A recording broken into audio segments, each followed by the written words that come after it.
बाबा का आशीर्वाद SPM channel पर आपका स्वागत है।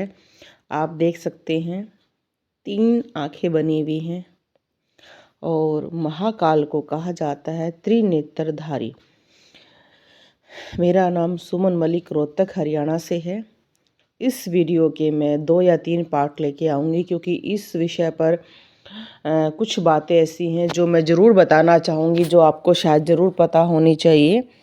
और ये वीडियो बहुत ही महत्वपूर्ण है, इसको बहुत ज़्यादा शेयर करना, क्योंकि आप जब मेरे वीडियो को कमेंट करते हैं और शेयर करते हैं तो मुझे भी और नई नई अच्छी अच्छी वीडियो बनाने की प्रेरणा मिलती है।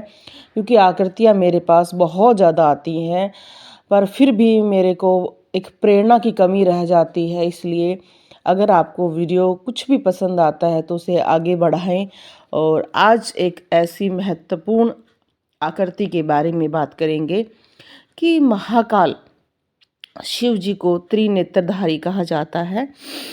और आप आकृति देख ही सकते हैं, 3 आंखें बनी हुई हैं और ये शिव के ही रूप की पूजा कर रहे हैं, शिव को प्रसन्न करने के लिए। क्योंकि बहुत सारे व्यक्ति ऐसे होते हैं जो ये मानते हैं कि शिव से बड़ी कोई शक्ति नहीं है। कोई भी आपका ग्रह खराब हो जाए, कोई भी तंत्र हो जाए, शिव से बड़ा उनको महाकाल कहा जाता है। कालों का काल, अघोरी सबसे बड़े वही है। इसलिए आज उनके बारे में, उन्हें जैसे आपके दीपक में 3 नेत्र बने हैं, शिव जी के त्रिनेत्र सूर्य और चंद्र हैं, बीच वाले को अग्नि कहा जाता है। कहा जाता है कि एक बार खेल खेल में माता ने शिव जी की आंखों पर हाथ रख दिया था। उस टाइम एकदम अंधेरा हो गया था और माता स्वयं डर गई थी और उन्होंने अपने हाथ हटा लिए थे।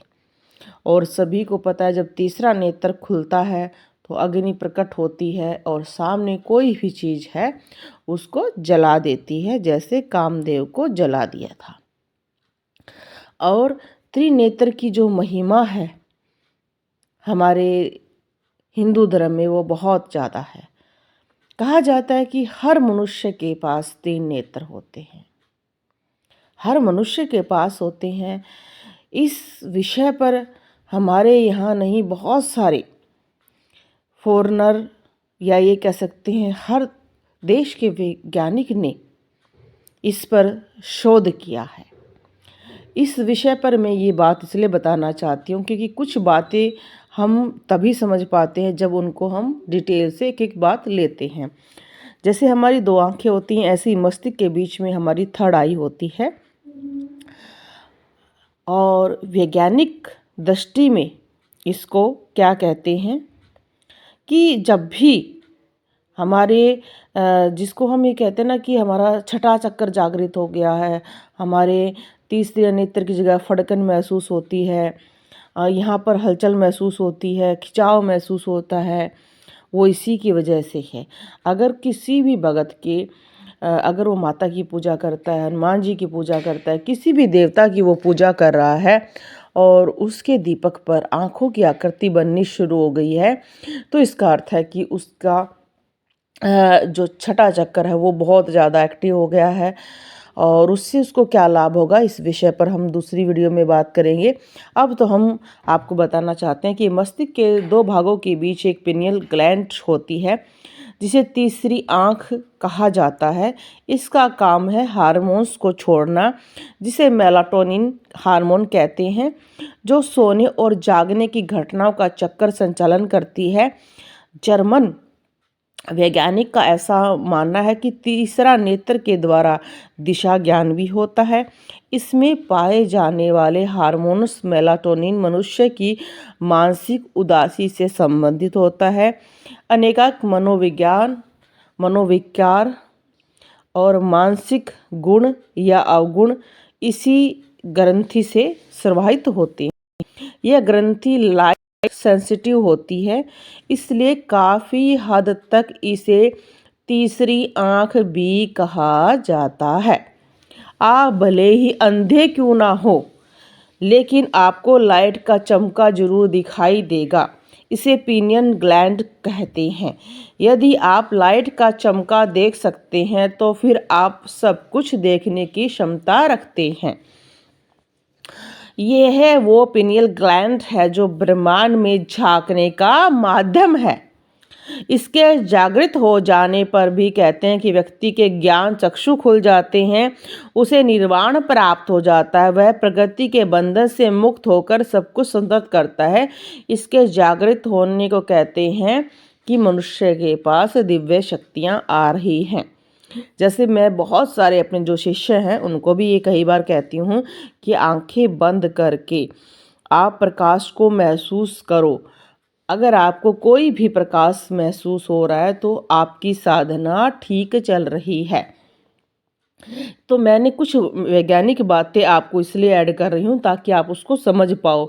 ये पीनियल ग्लैंड लगभग आँख की तरह ही होती है।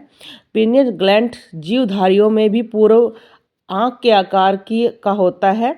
इसमें रोएदार एक लेंस का प्रतिरूप होता है। एक पारदर्शक द्रव भी अंदर रहता है। इसके अतिरिक्त प्रकाश संवेदनशील कोशिकाएं एवं अल्प विकसित रेटिना भी पाई जाती है। मानव प्राणी में इसका वजन 2 मिलीग्राम होता है। यह मेंढक की खोपड़ी में तथा छिपकली की चमड़ी में के नीचे पाया जाता है।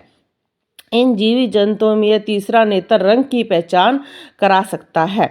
छिपकली में तीसरे नेत्र से उसको कोई फायदा नहीं क्योंकि वह चमड़ी के नीचे ढका रहता है। और मनुष्य का ये आँखों के पास ही होता है, जिसकी वजह से वो अगर ध्यान लगाता है तो उसको वो प्रकाश ज़्यादा महसूस होना शुरू हो जाता है। क्योंकि मैंने पहले भी बताया कि ये प्रकाश अंधे व्यक्ति भी महसूस करते हैं। उन्हें भी पता चलता है कि थोड़ा सा प्रकाश की जैसे रात है या दिन है, चाहे उसको कुछ ना दिखाई दे रहा हो। तो आदमियों में यह ग्लैंड या ग्रंथि के रूप में जो प्रवृत्त होती है तंत्रिका कोशिकाएं पाई जाती है। यह ग्रंथि गतिविधि गड़बड़ होने से मनुष्य जल्दी यौन विकास की दृष्टि से विचार करने लग जाता है। इसमें यही बताया कि अगर ये संतुलन नहीं होगा तो आप ज़्यादातर यौन क्रियाओं में ही ज़्यादा उलझे रहोगे।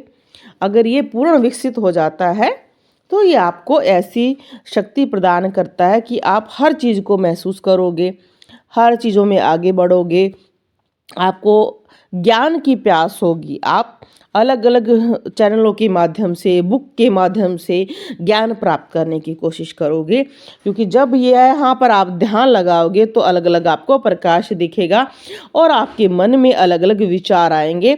इस विषय पर आपको इस पूरी वीडियो का एक और भाग दिखाया जाएगा। उसमें भी मैं आपको बताऊंगी कि कौन सा फ़ायदा होगा, क्या होगा। दूसरी वीडियो के लिए ज़रूर इंतज़ार करें।